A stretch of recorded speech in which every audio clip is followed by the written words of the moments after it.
Il était une fois dans l'univers du digital et du développement informatique, deux tribus qui vivaient en conflit constant, la tribu des développeurs d'applications et celle des ingénieurs système.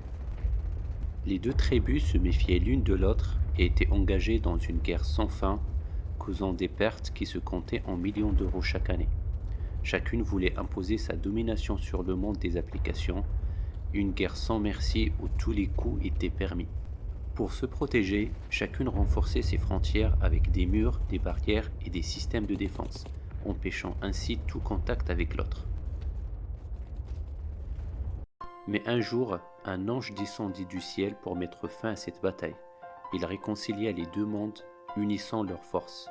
De cette alliance naquit une nouvelle créature, plus forte et plus agile, le DevOps, une fusion de développeurs et de l'ingénieur système prête à transformer le paysage technologique.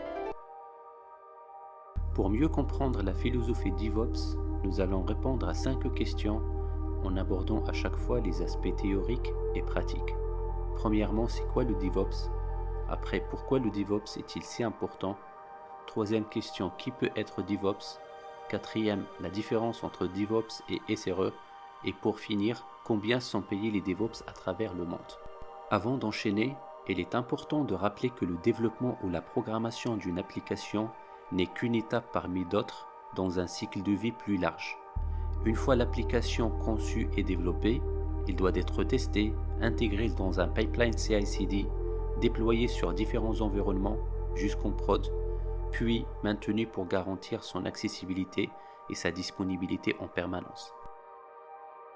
L'approche DevOps est plus qu'une technique ou une roadmap à suivre. C'est une véritable culture sans limite qui transforme la manière dont les entreprises créent et déploient leurs applications.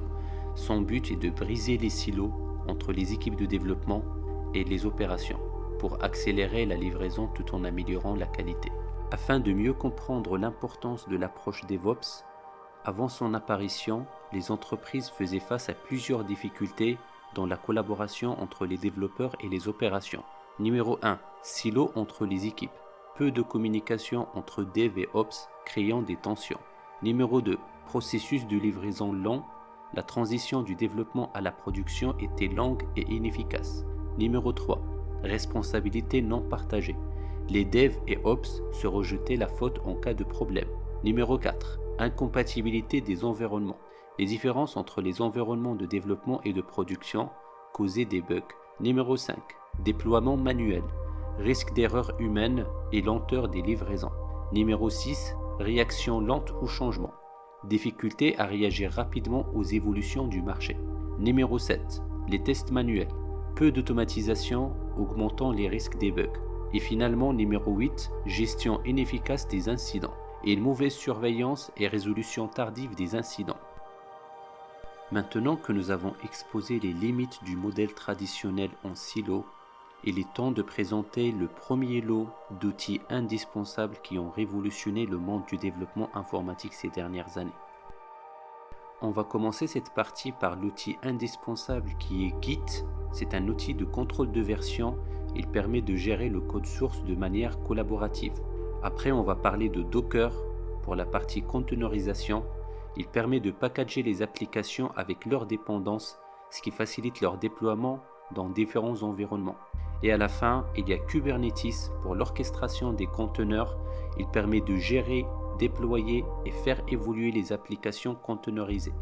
Voici donc la démonstration d'un workflow DevOps typique où ces 3 outils fonctionnent de manière complémentaire. Tout commence par un développeur qui crée du code et qui l'intègre dans un dépôt Git. Cela déclenche un pipeline CI pour intégration continue qui teste le code et construit une image Docker, encapsulant l'application avec toutes ses dépendances. Ensuite, Kubernetes déploie cette image sur un cluster de serveurs, garantissant l'évolutivité, la disponibilité et les mises à jour continues sans interruption. Ce processus automatisé accélère les livraisons tout en minimisant les erreurs humaines. Il y a une autre approche qui est très associée aujourd'hui à la philosophie DevOps, qui est l'agilité, car les entreprises doivent réagir rapidement aujourd'hui aux demandes du marché. Le DevOps permet donc de livrer les applications plus fréquemment tout en assurant leur stabilité. On va présenter maintenant un deuxième lot des outils indispensables dans l'approche DevOps, Jenkins ou GitLab CI pour intégration continue et déploiement continu. Ces outils permettent d'automatiser la construction, les tests et le déploiement du code. Il y a un autre outil qui s'appelle Terraform pour l'infrastructure as code. Il permet d'automatiser et gérer l'infrastructure de manière reproductible et transparente. Je vais vous expliquer maintenant un cas concret où ces outils sont implémentés. Dans cette démonstration, Jenkins surveille un dépôt Git et à chaque modification du code, déclenche un pipeline qui exécute les tests automatisés. Si les tests réussissent, Jenkins utilise Terraform pour provisionner ou mettre à jour l'infrastructure requise. Ensuite, l'application est automatiquement déployée sur l'infrastructure, garantissant un déploiement rapide et sans erreur. Cette approche assure une gestion cohérente et automatisée du code et de l'infrastructure. Maintenant, pour répondre à la troisième question, qui peut être DevOps? Un ingénieur DevOps il doit avoir des solides compétences techniques tout en maîtrisant un ou plusieurs langages de programmation.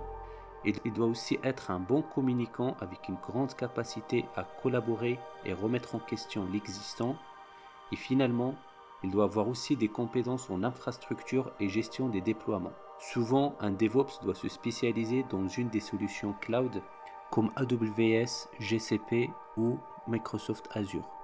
Si vous cherchez à devenir un excellent DevOps et vous démarquer de la concurrence, il existe 3 sous-domaines qui sont complémentaires par rapport à ce qu'on vient de citer. Il y a l'automatisation, le cloud et la surveillance. Le cloud, nous avons parlé de la maîtrise des plateformes de cloud telles que AWS, Azure ou GCP. L'automatisation, c'est savoir utiliser des outils comme Ansible ou Puppet pour automatiser les tâches répétitives. Et la surveillance en utilisant d'outils comme Prometheus ou Grafana pour monitorer les performances d'application et identifier rapidement les problèmes. Quant à la quatrième question, quelle est la différence entre DevOps et SRE?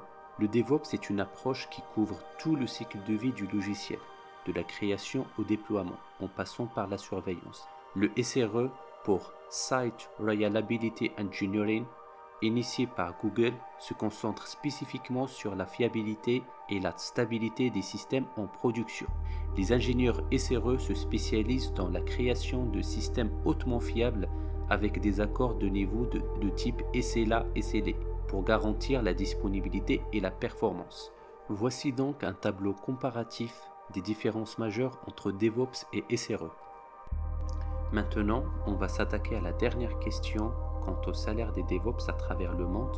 On va commencer par le Maroc où un DevOps senior peut avoir en moyenne entre 20 000 et 35 000 dirhams par mois, soit 27 000 € annuels. Le marché de DevOps au Maroc est en plein essor, notamment grâce à la montée des entreprises tech locales et à l'externalisation des services IT.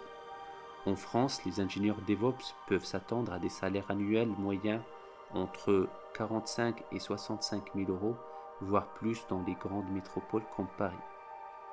Les compétences en cloud et automatisation sont particulièrement recherchées.